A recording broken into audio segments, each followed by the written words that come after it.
cielos del viejo mundo se alza un coloso de poder y gloria. El Imperio, desde sus bulliciosas ciudades hasta sus fronteras asediadas, es un bastión de civilización en un mundo asolado por la oscuridad. Con sus ejércitos, sus intrigas políticas y su lucha constante contra el caos, el Imperio es una tierra de héroes donde la supervivencia y la grandeza se entrelazan en un conflicto eterno. Os habla Warhammer Historia. Que disfrutéis del vídeo. En los anales del tiempo, la figura colosal de Sigmar se eleva como un faro de grandeza y heroísmo, envuelto en el manto de la leyenda y la veneración de su pueblo.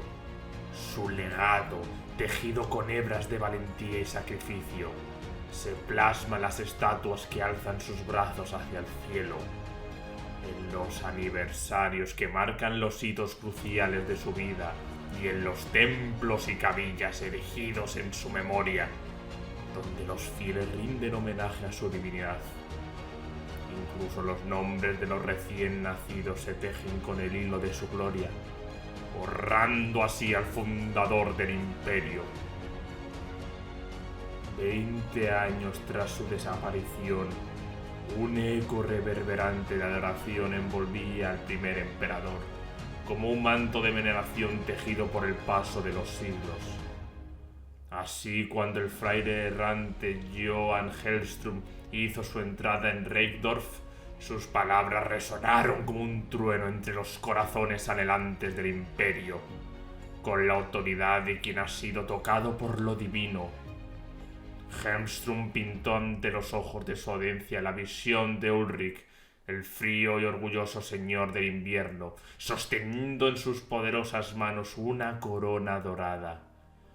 Alrededor de él se arremolinaban las demás divinidades, contemplando con orgullo y benevolencia. Arrodillado ante este majestuoso espectáculo, se encontraba el propio emperador Sigmar, mientras el dios Ulrich coronaba lentamente su frente con la magnífica diadema. Así proclamó Hellström, Sigmar ascendió a los reinos divinos, alcanzando la inmortalidad y convirtiéndose en un dios. Con la llama de la convicción ardiendo en sus ojos y el eco de la divinidad en su voz, el santo Hellström difundió las nuevas de la ascensión del divino Sigmar a todos los rincones del Imperio. Sus palabras, como flechas de verdad, encontraron blancos en los corazones de los creyentes, incluso entre los sacerdotes de otros cultos, que hallaron en ellas un eco de resonancia divina. Sin embargo, no todos recibieron con beneplácito esta nueva fe. El clero de los otros dioses, en su orgullo y celo, acusó a Hellström de locura, atribuyendo sus visiones a la intoxicación de alimentos en mal estado y denunciando sus palabras como blasfemia que profanaba los sagrados dominios de la divinidad. Algunos, impulsados por la furia y la intolerancia, exigieron la sangre de aquel que osaba proclamar la nueva fe. Sin embargo, entre los corazones más tolerantes resonaba el eco de la comprensión, pues Johan Hellström en su fervor divino proclamaba que todas las leyes emanadas del mismísimo Sigmar eran sagradas y que por ende los condes electores estaban investidos en una autoridad divina.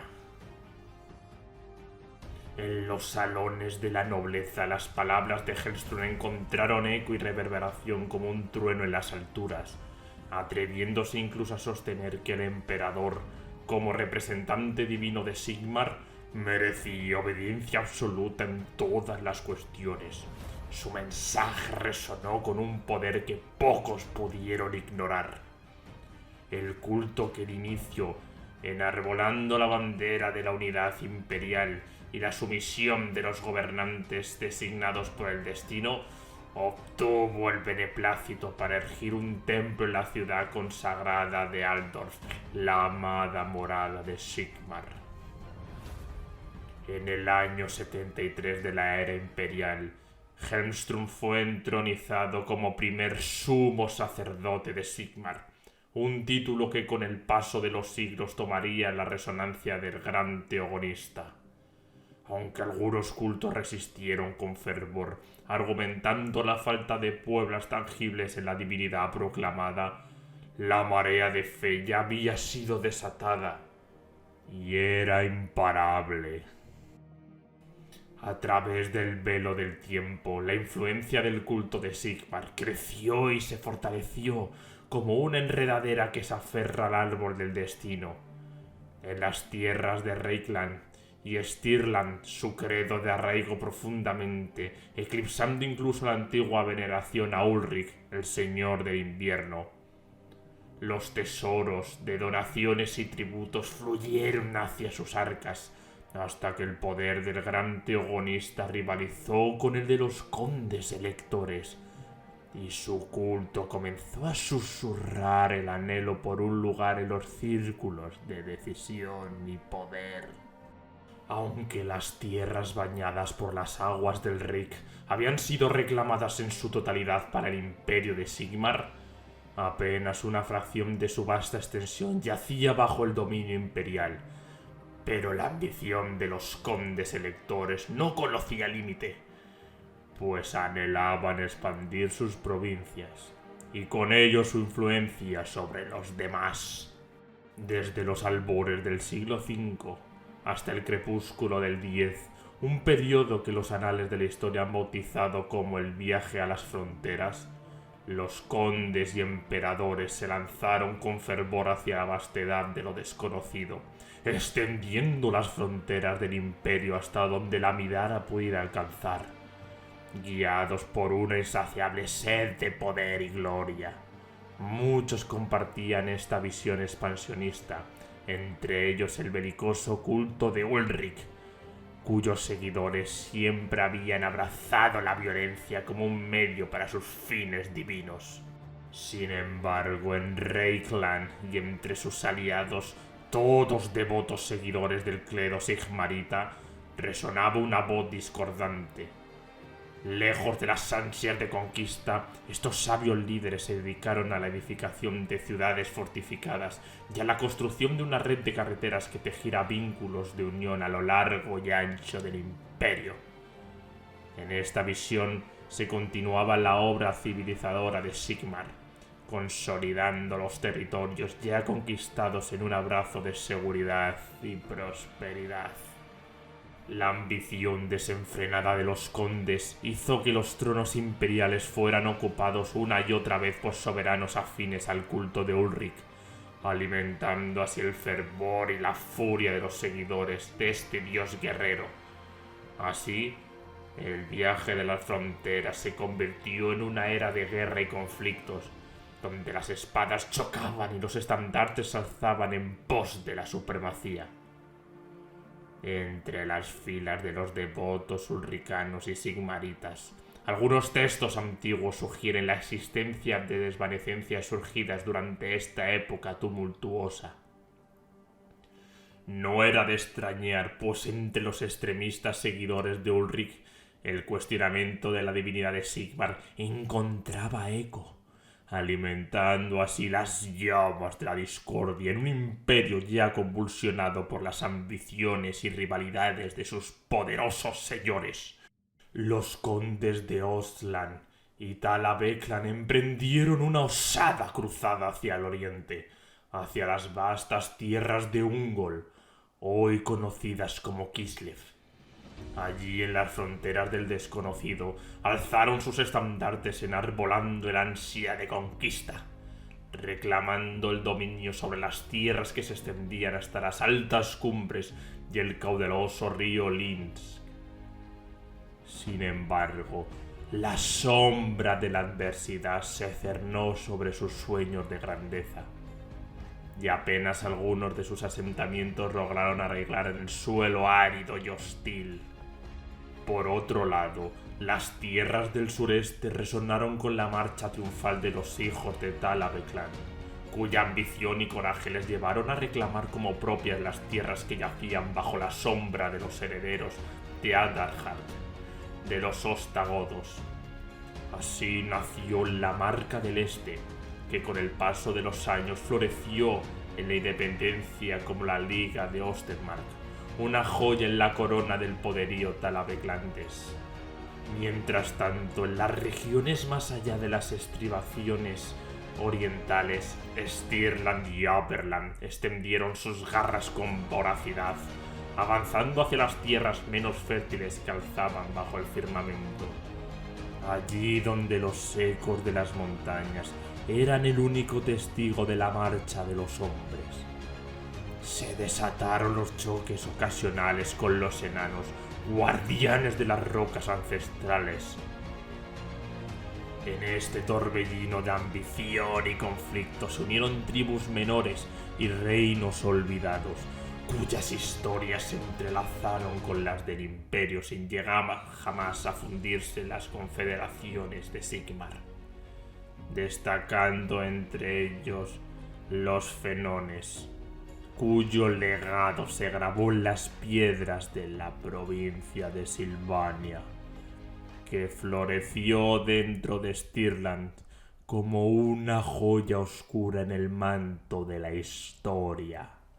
La figura resplandeciente del emperador Segismundo el Conquistador, cuyo reinado en el siglo V se erige como una epopeya de audacia y gloria, no contento con someter al rey Jutón y unir las desoladas tierras de Jotungsvik a la provincia de Westerland, emprendió una odisea que desafió los límites del conocimiento y la bravura. Con su espada desenvainada y su corona reluciente, condujo a sus legiones a través de los imponentes montañas grises y las oscuras montañas negras, en busca de nuevos horizontes más allá de las fronteras conocidas. Fue así como dio nacimiento a la Marca del Oeste en los confines bretonianos, un bastión de civilización en la periferia de la tierra conocida.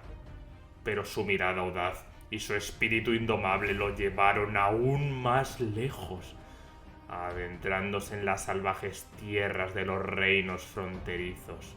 Allí, entre los rugidos de la batalla y el fragor de la conquista, erigió la provincia de Lichtenberg y construyó una fortaleza de castillos como guardianes del flanco del imperio contra las hordas de enemigos que acechaban en las sombras. Sin embargo, en esta maraña de triunfos y conquista existía un reino que desafiaba a todos los conquistadores usurpadores de tierras.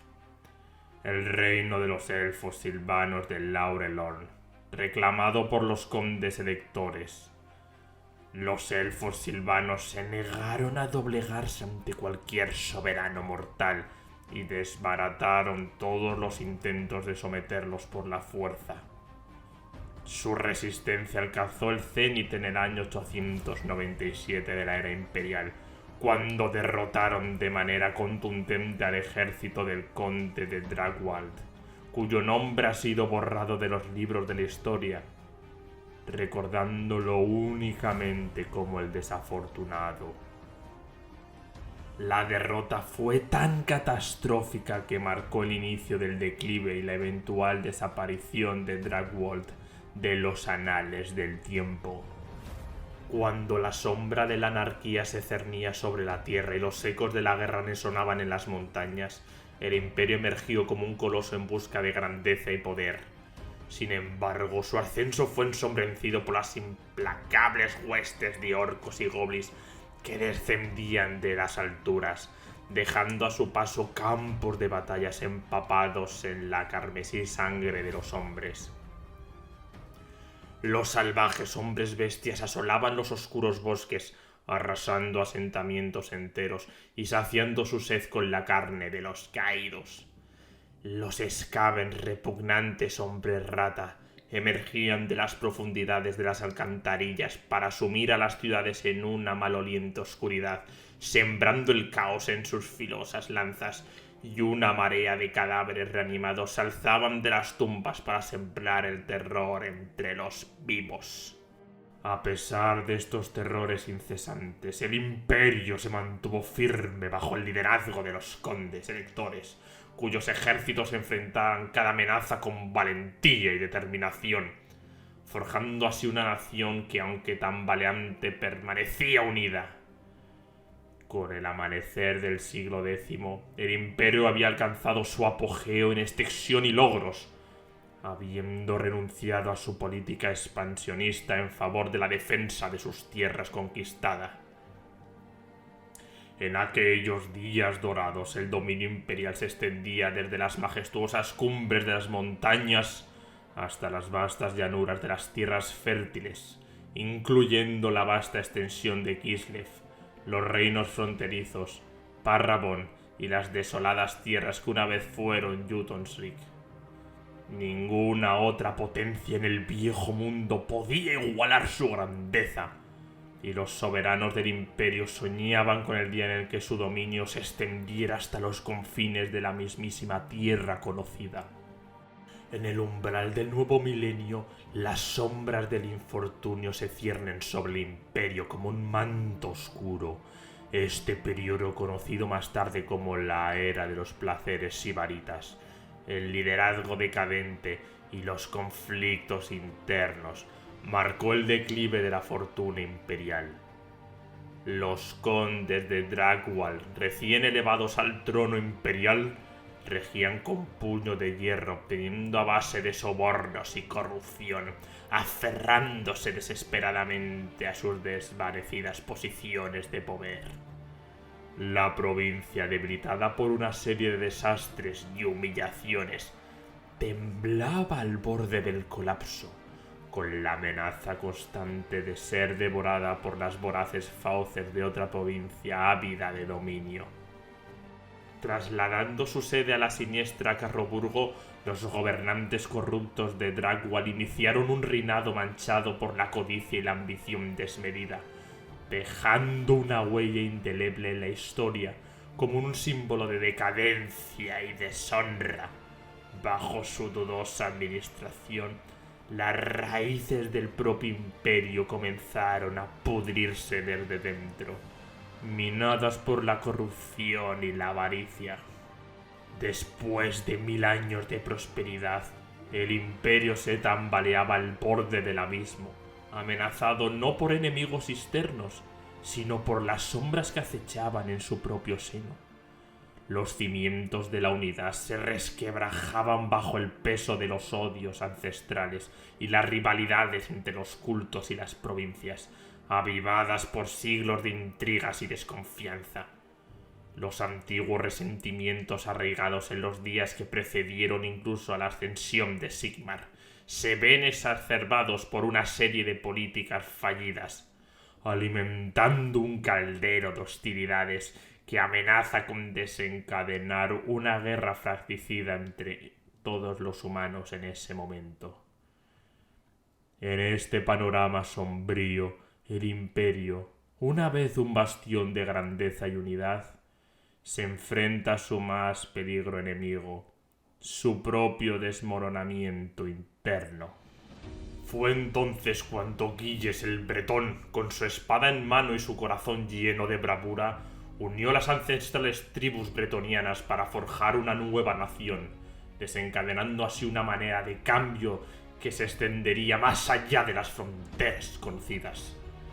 En el fragor de la batalla en la provincia de Westermark, al otro lado de las imponentes montañas grises, tembló ante el embate de la invasión bretoniana, provocando un conflicto que resonaría a lo largo y ancho del imperio. Pero la resistencia no se hizo esperar, y las fortalezas de las montañas grises se erigieron como bastiones inexpugnables, resistiendo el asedio de los valientes caballeros bretonianos y sus huestes. Sin embargo, este enfrentamiento fue solo el preludio de una oleada de problemas cada vez más desesperados, cuya acumulación desgarró el tejido mismo del imperio, llevando a la inevitable división. Los tronos imperiales se vieron ocupados por una sucesión de emperadores incompetentes, decadentes y corruptos, cuya sombra eclipsó la grandeza de su cargo y debilitó las estructuras del poder hasta sus propios cimientos. En medio de la creciente agitación, los condes electores se vieron divididos por facciones internas, cada una luchando por su propia supremacía en este torbellino político. Pero lo que resultó aún más alarmante fue la complicidad de los cultos, quienes en lugar de enfrentarse a los indignos emperadores, vendieron o brindaron su apoyo a las diferentes facciones según su conveniencia, buscando obtener más libertades y en ocasión ventajas políticas, cambiando de bando según las vicisituosas de las maquinaciones políticas. Aunque el segundo milenio vio florecer avances y proezas, también estuvo marcado por la sombra de la corrupción, la decadencia y la arrogancia. Con el tiempo, las brechas entre las facciones se volvieron insalvables y el fragor de la guerra civil estalló, desgarrando al imperio en su núcleo más profundo. A lo largo de más de un siglo, los emperadores que sucedieron a sus predecesores en el linaje de Dragwald perpetuaron la deshonra y la codicia, alimentando la corrupción y el desenfreno en las altas esferas del imperio. Una era donde la venalidad reinaba y el afán de enriquecimiento personal eclipsaba el deber para con la grandeza imperial. Las crónicas de la época apenas arrojan destellos de las extravagancias que tenían lugar en la corte imperial, donde las bacanales y las orgías tejían un tapiz de decadencia y depravación. Fue en los albores del siglo XI cuando dos acontecimientos notables sacudieron los cimientos del imperio, ambos durante el reinado del emperador Ludwig II, que sería recordado por la posteridad como el Gordo, este hedonista insaciable, ávido buscador de placeres, infame por su desmedida gula y su cruel capricho. Ordenó la tortura y ejecución de cocineros que osaron desafiar sus caprichos culinarios. Sin embargo, el punto culminante de su reinado se alcanzó cuando en un acto de excesiva indulgencia, Ludwig II encargó a su fiel ayuda de cámara Halfling la elaboración de un banquete digno de su grandeza. El resultado fue un festín opulento y untuoso que cautivó el paladar del emperador hasta el propio éxtasis. Tan satisfecho quedó Ludwig de su exquisitez de la comida, que no solo nombró a su ayuda de cámara como cocinero imperial, sino que lo elevó al rango de conde elector, otorgándole el poder sobre las fértiles tierras de cultivo de los Halflings en Stirland y Aberland, creando así la Asamblea. El culto de Sigmar, cuya influencia se había cimentado sólidamente tras la consolidación de las fronteras, comenzó a deslumbrar al corpulento emperador. Tras ser sumido en una vorágine interminable de festines, banquetes y cenas privadas, el soberano empezó a abrazar gradualmente la causa del culto. Murmullos y rumores se extendían entre el pueblo, sugiriendo que el sumo sacerdote del culto se sentaba junto al emperador, cuidando de que su plato rebosara de manjares exquisitos y su copa se llenara de los más finos elixires. En efecto, el culto obsequió al emperador con un palacio en Altdorf, el cual se decía que era un edén culinario repleto de cocinas majestuosas, comedores suntuosos y retretes exquisitamente equipados. El culto de Sigmar, cuya influencia se había cimentado sólidamente tras la consolidación de las fronteras, comenzó a deslumbrar al corpulento emperador. Tras ser sumido en una vorágine interminable de festines, banquetes y cenas privadas, el soberano empezó a abrazar gradualmente la causa del culto. Murmullos y rumores se extendían entre el pueblo, sugiriendo que el sumo sacerdote del culto se sentaba junto al emperador, cuidando de que su plato rebosara de manjares exquisitos y su copa se llenara de los más finos elixires. En efecto, el culto obsequió al emperador con un palacio en Altdorf, el cual se decía que era un edén culinario repleto de cocinas majestuosas, comedores suntuosos y retretes exquisitamente equipados. Con el devenir del tiempo, el emperador sancionó un estatuto en el año 990, otorgando al culto el derecho a un voto electoral, equiparando al gran teogonista con la misma autoridad que a un conde elector. Sin embargo, la gloria efímera del gran teogonista se vio ensombrecida con un destino trágico, pereciendo asfixiado por su propia y prominente papada. La concesión del voto electoral al culto de Sigmar desató una tormenta de consternación entre los demás cultos, que alzaron sus voces con un coro de indignación, acusando de corrupción y soborno. Pero sus protestas cayeron en oídos sordos. La voz del emperador había hablado. Una década después se colocó la última piedra de la magnífica reconstrucción del gran templo de Sigmar, marcando un hito monumental en la historia del imperio. 1000 años después de la victoria del santo Sigmar en el paso del fuego negro, sus devotos se erigieron como la fuerza religiosa dominante en el glorioso imperio y lo proclamaron abiertamente con la culminación del templo más imponente de todas las provincias. Sin embargo, entre los murmullos de desaprobación, los ulricanos, ardientes y vehementes en su fe, alzaron su voz con furia, manifestando su descontento ante los recientes acontecimientos. Pero por el momento sus protestas caían en oídos sordos. Poco después una leyenda se propagó por todo el imperio, susurrando que Sigmar era, en verdad, hijo de Ulrich, y que también ascendió a la deidad. Aunque los sigmaritas intentaron sofocar estos rumores, considerando a su deidad como única en su divinidad, la leyenda cobró vida propia, extendiéndose como un incendio voraz entre las llamas del fervor popular.